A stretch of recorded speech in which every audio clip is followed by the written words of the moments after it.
ನಮಸ್ಕಾರ. ನಾವು 6ನೇ ತರಗತಿಯ ವಿದ್ಯಾರ್ಥಿಗಳು. ಪ್ರಾರ್ಥನ ಸಮಯದ ಚಟುವಟಿಕೆಯಾದ ಸಚೇತನ ಕಾರ್ಯಕ್ರಮವನ್ನು ಮಾಡುತ್ತಿದ್ದೇವೆ. ಇಂದು ನಾವು ಆಚರಿಸುತ್ತಿರುವುದು ರಾಷ್ಟ್ರೀಯ ಯುವ ದಿನಾಚರಣೆ. ಈ ದಿನವನ್ನು ಮಹಾಚಿಂತಕ ಹಾಗೂ ಯುವಕರಿಗೆ ಸ್ಫೂರ್ತಿಯಾದ ಸ್ವಾಮಿ ವಿವೇಕಾನಂದರ ಜನ್ಮದಿನವನ್ನು ಆಚರಿಸುತ್ತೇವೆ. ಸ್ವಾಮಿ ವಿವೇಕಾನಂದರು ಜನವರಿ 12, 1863ರಂದು ಕೋಲ್ಕತ್ತಾ ನಗರದಲ್ಲಿ ಜನಿಸಿದರು. ಅವರ ಬಾಲ್ಯದ ಹೆಸರು ಶ್ರೀ ನರೇಂದ್ರನಾಥ ದತ್ತ. ಅವರ ತಂದೆ ಹೆಸರು ಶ್ರೀ ವಿಶ್ವನಾಥ ದತ್ತ. ಒಬ್ಬ ವಕೀಲರು, ಧೈರ್ಯ ಮತ್ತು ಜ್ಞಾನಕ್ಕೆ ಮಾದರಿ. ಅವರ ತಾಯಿ ಹೆಸರು ಶ್ರೀಮತಿ ಭುವನೇಶ್ವರಿ ದೇವಿ. ಶಕ್ತಿ, ಭಕ್ತಿ ಮತ್ತು ಉತ್ತಮ ಸಂಸ್ಕಾರಗಳನ್ನು ಮಕ್ಕಳಿಗೆ ಕಲಿಸಿದವರು. ಸದಾ ಸತ್ಯವನ್ನು ಮಾತನಾಡುವ ಮಗನೇ, ದೇವರು ಒಳ್ಳೆಯದಿರುತ್ತಾನೆ. ಅಮ್ಮ, ನಾನು ದೊಡ್ಡವನಾದ ಮೇಲೆ ದೇಶಕ್ಕೆ ಒಳ್ಳೆಯ ಕೆಲಸ ಮಾಡಬೇಕು. ಈ ಚಿಕ್ಕ ಬಾಲಕ ನರೇಂದ್ರನೇ ಮುಂದೆ ಭಾರತದ ಹೆಸರನ್ನು ಜಗತ್ತಿಗೆ ಪರಿಚಯಿಸಿದ ಸ್ವಾಮಿ ವಿವೇಕಾನಂದರು. ಪ್ರಿಯ ಮಕ್ಕಳೇ, ನಿಮ್ಮೊಳಗೆ ಅಪಾರ ಶಕ್ತಿ ಇದೆ.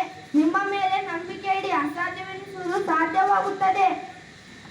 ಸ್ವಾಮೀಜಿ, ಯುವಕರು ವಿರೋಧ ಮಾಡಬೇಕು.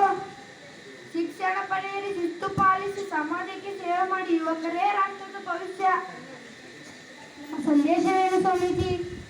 ಹೇಳಿ, ಎದ್ದೇಳಿ, ಗುರಿ ಮುಟ್ಟುವ ತನಕ ನಿಲ್ಲಬೇಡಿ. ಸ್ವಾಮಿ ವಿವೇಕಾನಂದರ ಆದರ್ಶಗಳನ್ನು ಅನುಸರಿಸೋಣ. ಯುವ ಶಕ್ತಿಯಿಂದ ಬಲಿಷ್ಠ ಭಾರತವನ್ನು ನಿರ್ಮಿಸೋಣ.